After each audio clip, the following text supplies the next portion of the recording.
ప్రకాశం జిల్లా అద్దంకి టీడీపీలో మరోసారి విభేదాలు బయటపడ్డాయి. బల్లకురవలో పింఛన్లు అందజేసే కార్యక్రమంలో ఎమ్మెల్యే గొట్టిపాటి రవి పాల్గొన్నారు.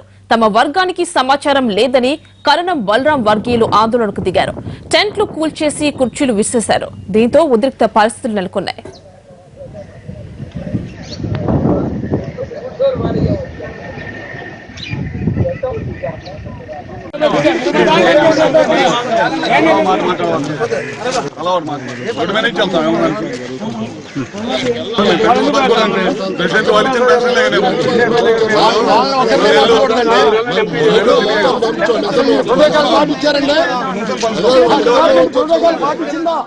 అద్దంకి కాన్స్టిట్యున్సీ శాంక్షన్ చేశారు. వాళ్ళ పెన్షన్లు ఇద్దామని వచ్చేసరికి కొంతమంది కావాలని చెప్పి టెంట్లు పడేసి కావాలని ఓర్చుకోలేక పనిచేశారు. పైనుంచి వచ్చిన ఆదేశాల మేరకు నేను ఇక్కడి నుంచి వెళ్తా ఉన్నాను. రేపటి నుంచి గ్రామాల్లో అన్ని పెన్షన్లు పనిచేస్తాం. అవన్నీ కూడా ముఖ్యమంత్రి గారి దృష్టికి తీసుకెళ్లారు. ఆయన కోరిక మేరకు మేము అందరం